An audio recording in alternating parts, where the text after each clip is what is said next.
Olá, seja bem-vindo ao canal Chave de Leitura. Hoje a gente vai ter um publi editorial sobre um livro de poesia, coisa que eu adoro fazer aqui no canal. E o livro é Paquiderme, da Thalita Tibola. O livro saiu pela Patuá, é o livro mais recente da autora, de 2023, e a Thalita é psicóloga, tradutora, escritora e pesquisadora. O livro se chama Paquiderme e eu pensei que partir do título dele seria uma boa chave para a gente analisar o livro, né? Nem sempre é fácil falar de poesia. E paquiderme é um termo usado para definir animais que têm a pele grossa, rugosa. Então, entrariam aí nessa categoria elefantes, mas também hipopótamos, rinocerontes. Eu preciso dizer que, conforme eu ia lendo, o paquiderme que mais sobressaiu para mim foi o elefante. Não só por conta dos temas e do modo como eles são tratados, inclusive a divisão das partes do livro, né, das 4 partes do livro, mas também porque a própria autora faz menção a elefante em 2 poemas. Num poema chamado A Distração, onde ela fala do personagem Dumbo, e num poema chamado O Elefante. Então foi meio inevitável, né? O livro, então, é dividido em 4 partes, que são memória, peso, insônia e delicadeza. E as 2 primeiras partes, eu acho que já evocam algo do que a gente sabe sobre elefantes, né? Memória, o elefante, ele é um animal conhecido por ter muita inteligência e memória, não por acaso existe essa expressão que a gente fala, né? Fulano tem memória de elefante. Em relação ao peso, não preciso nem dizer, um animal grande, um animal robusto. E eu diria que a Thalita vai trabalhando essas palavras em vários significados, em várias acepções. Na primeira parte, memória, ela vai tratar de questões relativas à memória, em especial em relação à sua vida, sua infância, no Rio Grande do Sul, com mulheres da sua família. Ela fala muito da avó, fala de tia, mais à frente, depois, já fora da sessão memória, ela vai falar da mãe. Então existe esse foco em figuras femininas, e isso é interessante, porque pesquisando sobre elefantes, eu descobri que os elefantes são um grupo que normalmente se organizam com matriarcas, né? Então eles têm os líderes, que são as fêmeas, e os machos parece que costumam andar mais solitários. Então existe essa ideia de grupo, e o grupo constituído por mulheres. E isso tem muito a ver com o que a Thalita vai desenvolver nessa parte de memórias. Eu vou ler um poema chamado Pão, que está na página 15. Às 4 horas, os netos faziam fila. Na porta, a dúvida se teria tímia. No pátio estreito, tomado pelo varal, as camisetas iguais de 22 homens iguais, homens brancos com o futuro pronto. O pão, haveria pão? Entre as mãos, o sabão de banha dissolve em pouca espuma. O pão hoje tem, na roupa, o pouco cheiro do limpo. O pão tá quente? Entre os pequenos dedos e nas roupas, os farelos. Saiu do forno, a fila aumenta. Quando tem a margarina, derrete. Ela, depois de lavar as vestes dos 22 homens suados, agora no bar, bebendo a cerveja ou a aguardente, 22 homens iguais, todos brancos e suados, tomando aguardente e falando dos corpos das passantes. Sua também. O marido hoje não pescou o peixe. Diziam que ninguém havia ensinado. Ele conhecia a água, a estrada, a floresta, mas o rio estava seco. No tanque, o pensamento. O pão, hoje haverá. Os 22 centavos de cada camiseta dos 22 homens suados, hoje a farinha, a água, o sal garantidos. Na fila do pátio, a ansiedade de pirralhos. Hoje tem pão? Estímia. A margarina, quando tem, nem sempre tem, derrete. No pão para os netos e para os vizinhos, e os vizinhos dos vizinhos, e os passantes, filhos das passantes, em direção ao hospital, que ao passarem pelo bar têm seus corpos escrutinados pelos 22 homens brancos suados. Uma mulher sempre tem filhos, sempre tem mais filhos do que aqueles que dizem seus. Ela abriu a porta com o pão quente, nas costas ainda a dor das horas no tanque. Depois disso, amassar o pão era suave descanso. Os olhos satisfeitos, a boca lambuzada das crianças, o presente. O pão tá quente. Entre os pequenos dedos e nas roupas, os farelos. Esse poema é muito bonito, né? Ele traz o cotidiano dos humildes, mas com esse foco na mulher que faz o pão para os netos, pão para os filhos, a mulher que trabalha com a lavagem de roupas. E vocês podem ter percebido, né, pela extensão, ele é um poema longo e ele é um poema com versos longos. Em vários momentos a Thalita incorpora a prosa no poema em versos, ou ela faz todo o poema em prosa. E isso também alude, de certo modo, à magnitude do elefante, né? Eu dizendo aqui que o paquiderme que sobressaiu para mim é o elefante, por conta da extensão do poema. Então, de um poema que se pretende mesmo ser grande, tanto no verso quanto na extensão total. Uma outra associação que se pode fazer com a figura do elefante é a longevidade. O elefante é um animal que pode viver muitos anos, o que para mamíferos nem sempre é algo muito comum. E uma reflexão que Thalita faz muito aqui nesse livro é sobre o tempo, né? Sobre a passagem do tempo, sobre marcos no tempo, né? Ela tem um poema sobre agosto, um poema sobre setembro, poemas sobre as transformações que o tempo causa nos sujeitos, as mudanças, inclusive nas relações entre pessoas. Para demonstrar um exemplo, eu vou ler o poema que se chama O Tempo, que está na página 39. Agora não. Certo, então, já era. Tem uma hora que já era, que percebemos que eras se passaram e não voltam, nada volta atrás. Não se quer aceitar a vida passageira, assim como ela é, assim mudando, assim nos transformando e tudo ao nosso redor. Eu só queria ser, não peço muito, aquela que já fui. Não é essa uma questão comum? Mas por fim é isso. Certo, então. Tudo obrigatório. Nos obrigaram a aceitar a vida. Nos obrigaram. Um nascimento é uma violência, os adolescentes bem sabem, que não pediram para nascer. E nos ensinam que nós, mesmo em nossa cômoda e até mesmo alegre vida, também não. Existe uma coisa interessante nesse poema, porque num determinado momento ela diz que ela só queria muito ser aquela que ela já foi, né? Então ela está, de certo modo, pranteando, lamentando aquilo que se foi, que perdeu. Né, a gente aqui jogado nesse mundo, tem um quê de existencialista, né, esse poema, estamos aqui jogados, não pedimos para nascer. Né, o Ivan de Dostoiévski diria, eu devolvo meu bilhete, né, eu não pedi esse bilhete. E é interessante que eu estava falando da longevidade dos elefantes, o elefante pranteia os mortos. Né, essa é uma característica curiosa do elefante, que ele tem comportamentos específicos em relação aos seus mortos. Que é algo que também não é comum em qualquer, né, grupo de animais ou espécie de animais. Então eles percebem, eles lamentam e às vezes eles agem, têm atos específicos em relação a esse momento de perda. E é o que a gente está vendo aqui, a poeta escreve um poema lamentando não poder mais ser aquela que ela foi. Uma característica que muito me chamou a atenção no livro da Thalita é a ambiguidade.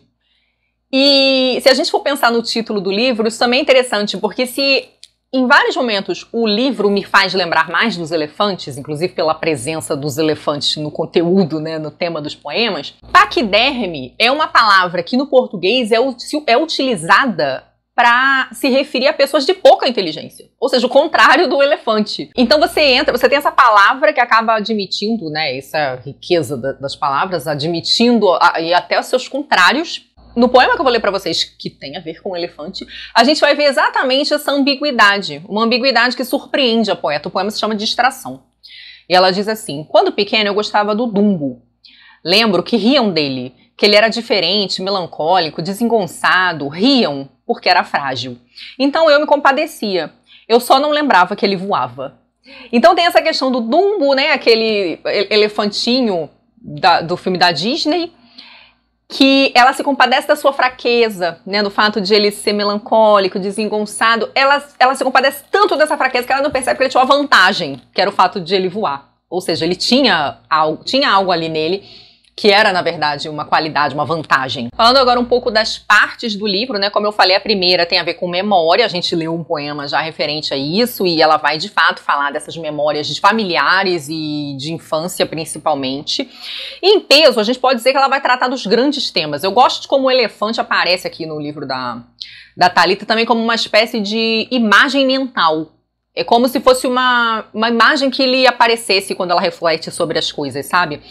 E então nessa parte, na segunda parte, ela vai falar sobre amor, morte, tempo, esses temas universais que nos angustiam tanto, né? Que nos fazem pensar tanto, né, enquanto seres humanos.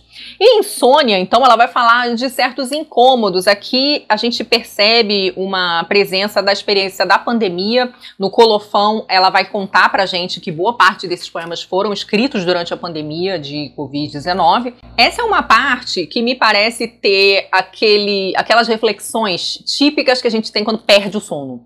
E que a gente fica encafifado naqueles temas. Então ela vai falar de solidão, ela vai falar de certas percepções sobre os festejos noturnos, né? Então não é só a insônia da angústia, mas também a insônia da festa, do festejo com amigos. Ela vai falar da pandemia. E aí eu fiquei me perguntando quanto que não entra o lado da psicóloga, né? Porque existem diferentes tipos de terapia. Mas o psicólogo, de modo geral, me parece que é alguém que ouve as pessoas falando muito, né? Então talvez um pouco dessa sua experiência com a fala, que é algo que se reflete na forma, vou falar logo mais sobre isso, né? A forma e o tom da poesia. Eu vou ler o poema Conversa para vocês verem como é bem aquele tipo de reflexão que a gente tem quando a gente, né? Às vezes é a reflexão que tira o nosso sono. A conversa. A gente nunca para de ter o que dizer, até que desiste. A gente nunca desiste de tentar dizer o que quer dizer. A gente nunca tem algo a dizer. O que se diz é só movimento. Toda conversa é small talking. Toda conversa é de elevador. Ou seja, nunca precisamos realmente falar nada. Não morreremos engasgados. Mas há palavras mortais dentro e fora. Eu morro um pouco quando te ouço. Para não me matar, você morre engasgado. Eu colapso. Você tá só o osso, a minha cabeça dói, mas eu insisto em falar. Nem todos gostam, eu insisto em falar. Senão não vivo. Não quer me ouvir, se afaste. Vá pra ontem, vá pra longe ou me proíba. A gente nunca tem algo a dizer. O que se diz é só momento. Toda conversa é small talking. Toda conversa é de elevador. E todo elevador fede. Então aqui também um pouco dessa ambiguidade da necessidade do dizer e da profunda falta do que dizer, né? Isso talvez seja o que nos caracteriza e nos une como humanos, né? O tagarelar, ainda que nem sempre haja assunto sobre o qual tagarelar. A última e quarta parte, então, Delicadezas, a poeta vai falar das coisas que lhe fazem feliz, de certo modo, dos afetos, dos amores, dos amigos, dos objetos de que ela gosta.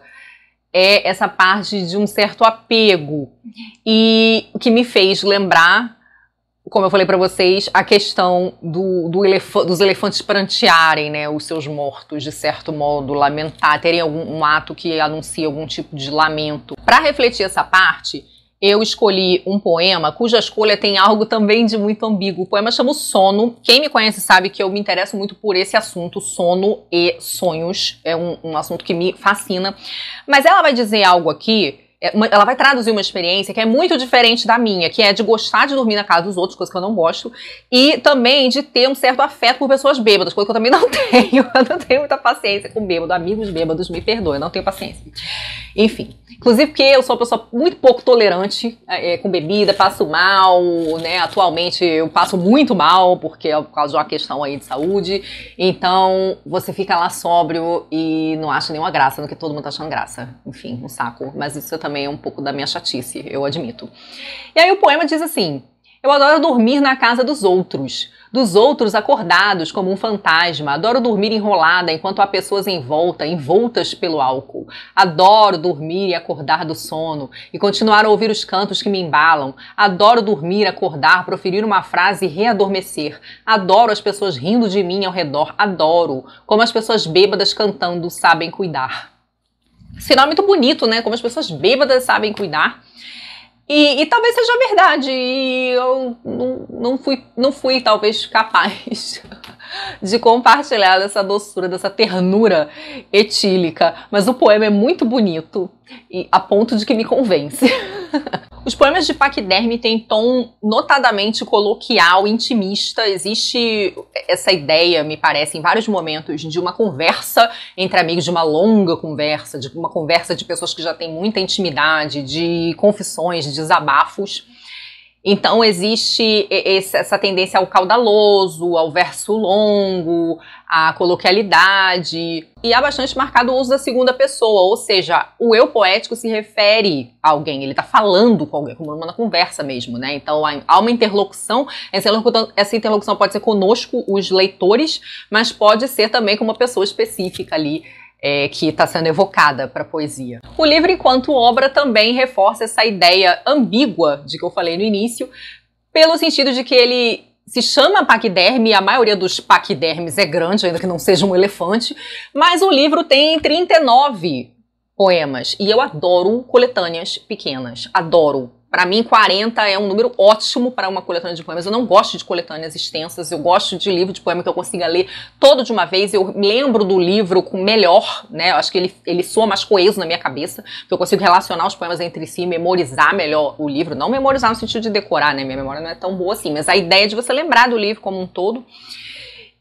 Mas ele tem essa tensão de que os poemas são longos, de que os poemas aludem a coisas duradouras, né, ao tempo, enfim. Então eu acho que também é interessante, cria uma certa tensão interna no livro, o fato de que ele associa ideias grandes a um espaço pequeno, né, a uma execução relativamente, uma execução rápida não, mas assim, uma leitura, uma experiência que não é tão extensa. É claro que poemas nos colocam para pensar, mas a quantidade reduzida ajuda a que a gente não fique assim tanto tempo ali tentando desvendar, né, ou criar relação entre as coisas. Então é isso, esse é o livro da Thalita. Vou deixar na box de informações a rede social dela, o Instagram e também o link para adquirir o livro na editora Patuá. A Thalita também é autora de um livro chamado Ainda Morreremos Tanto e Será Só o Começo. Eu tenho esse livro, ela também gentilmente me enviou. Me digam aí se vocês já leram, então, a Thalita, se a conhecem.